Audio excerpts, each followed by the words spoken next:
Russia Ukraine యుద్ధంలో కీలక పరిణామం చోటు చేసుకుంది.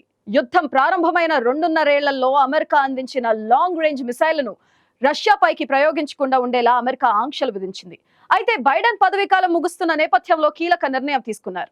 ఉక్రెయిన్ పై రష్యా, నార్త్ కొరియా దళాలు విరుచుకుపడుతుండటంతో తాము తయారు చేసిన లాంగ్ రేంజ్ మిసైల్స్ రష్యాపైకి ప్రయోగించేందుకు గ్రీన్ సిగ్నల్ ఇచ్చారు.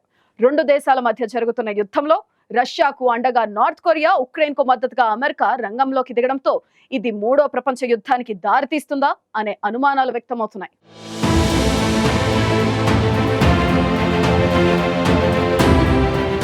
రెండున్నరేళ్లుగా సాగుతున్న రష్యా ఉక్రెయిన్ యుద్ధంలో కీలక పరిణామం చోటు చేసుకుంది. ఈ యుద్ధంలో ఉక్రెయిన్కు అమెరికా మద్దతుగా నిలుస్తోంది. ఉక్రెయిన్కు అవసరమైన ఆయుధాలను సరఫరా చేస్తోంది. ఈ యుద్ధంలో దీర్ఘశ్రేణి క్షిపణులను ఉపయోగించేందుకు తమకు అనుమతి ఇవ్వాలని జెలెన్స్కీ ఎప్పటినుంచో కోరుతున్నా పట్టించుకోని బైడెన్ సర్కార్ తాజాగా గ్రీన్ సిగ్నల్ ఇచ్చింది. మరికొద్ది రోజుల్లో బైడెన్ పదవీకాలం ముగుస్తున్న నేపథ్యంలో ఈ నిర్ణయం తీసుకుంటున్నట్టు తెలుస్తోంది. అమెరికా అందించిన దీర్ఘశ్రేణి క్షిపణులను రష్యాపై దాడికి ఉపయోగించేందుకు జో బైడెన్ ఇటీవల ఉక్రెయిన్కు అనుమతి ఇవ్వడం అమెరికా పాలసీలో పెద్ద మార్పుగా భావిస్తున్నారు. ఉక్రెయిన్ సరిహద్దుల నుంచి ATACMS క్షిపణులతో దాడి చేయడానికి కొన్ని నెలలుగా ఉక్రెయిన్ అధ్యక్షుడు జెలెన్స్కీ అనుమతి కోరుతున్నారు. ఇందుకు అమెరికా ఆమోదం తెలిపిందనే వార్తలపై జెలెన్స్కీ స్పందిస్తూ కొన్ని బహిరంగంగా ప్రకటించారు. క్షిపణులే మాట్లాడుతాయని అన్నారు. ఒకవేళ అమెరికా అందించిన క్షిపణులతో ఉక్రెయిన్ దాడి చేస్తే అది నాటో కూటమి నేరుగా యుద్ధంలోకి దిగినట్టే అవుతుందని పశ్చిమ దేశాలకు రష్యా అధ్యక్షుడు వ్లాదిమిర్ పుతిన్ గతంలోనే హెచ్చరికలు పంపారు.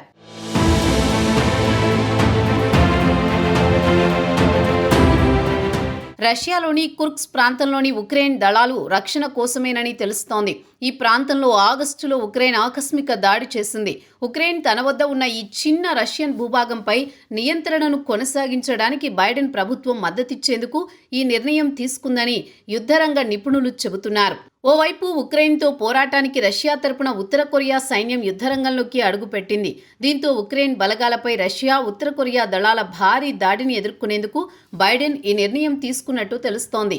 రష్యాలో కుర్స్క్ నుంచి ఉక్రెయిన్ బలగాలను బయటకు పంపే లక్ష్యంతో రష్యా, ఉత్తర కొరియా దళాలు 2 రోజుల్లో ఈ దాడిని ప్రారంభించవచ్చని భావిస్తున్నారు. ప్రస్తుతం కుర్స్క్లో 11,000 మంది ఉత్తర కొరియా సైనికులు ఉన్నారని ఉక్రెయిన్ గతంలో అంచనా వేసింది. Long range storm shadow క్షిపణులను రష్యాపైకి ప్రయోగించేలా ఉక్రెయిన్కు Biden అనుమతి ఇవ్వడంతో త్వరలో ఫ్రాన్స్, బ్రిటన్లు తమ ఆయుధాలు ఉపయోగించేలా గ్రీన్ సిగ్నల్ ఇచ్చే అవకాశం ఉందని తెలుస్తోంది. అమెరికా అందించిన ATACMS క్షిపణులు 300 కిలోమీటర్ల దూరం వరకు చేరుకోగలవు. అధిక వేగం కారణంగా వాటిని అడ్డుకోవడం కూడా రష్యాకు కష్టంగా మారే అవకాశం ఉంది. తూర్పు ఉక్రెయిన్లోని రష్యా స్థావరాలే లక్ష్యంగా ఉక్రెయిన్ మొదటిసారిగా అమెరికా సరఫరా చేసిన సుదూర క్షిపణులను ప్రయోగించినట్లు జెలెన్స్కీ గత నెలలో ధృవీకరించారు.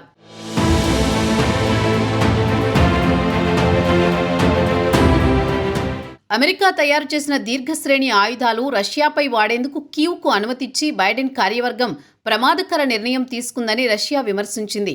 మూడో ప్రపంచ యుద్ధం వైపు నెట్టి చర్యగా దీనిని అభివర్ణించింది. పదవిలో ఉన్నంతకాలం బైడెన్ కార్యవర్గం ఉద్రిక్తతలను గరిష్ట స్థాయిలో రాజేస్తుందని, ట్రంప్ వచ్చాక ఈ నిర్ణయాలను ఉపసంహరించుకుంటారని ఆశిస్తున్నానని రష్యా డ్యూమా సభ్యురాలు బూటినా అన్నారు. మూడో ప్రపంచ యుద్ధాన్ని ఎవరూ కోరుకోవడం లేదన్నారు. అమెరికాలో రష్యా ఏజెంటుగా పనిచేస్తోందనే ఆరోపణలపై బూటినా దాదాపు 15 నెలల పాటు జైల్లో గడిపారు. మరోవైపు ఈ నిర్ణయంపై రష్యా అధ్యక్ష కార్యాలయమైన క్రెమ్లిన్ ఇప్పటి వరకు స్పందించలేదు. అయితే కొన్ని రోజుల క్రితం మాత్రం రష్యాపై దీర్ఘశ్రేణి ఆయుధాల వినియోగాన్ని పశ్చిమ దేశాలు అంగీకరిస్తే నాటో, అమెరికా, ఐరోపా దేశాలు నేరుగా యుద్ధంలో పాల్గొన్నట్టే భావిస్తామని పుతిన్ తెలిపారు. దీంతో నాటో సైనిక, సాయుధ సంపత్తిని లక్ష్యంగా చేసుకుని దాడులు చేస్తామన్నారు. తాము నాటో, అమెరికా కోసం విభిన్నమైన ప్రతిస్పందనను సిద్ధం చేసుకున్నట్లు తెలిపారు. ఇప్పటికే రష్యా అణు విధానాన్ని అప్డేట్ చేసుకుంది. ఒక పశ్చిమ దేశాలు నేరుగా దాడి చేస్తే అణ్వాయుధాలు నేరుగా వాడడానికి దీని ప్రకారం అవకాశం లభిస్తుంది.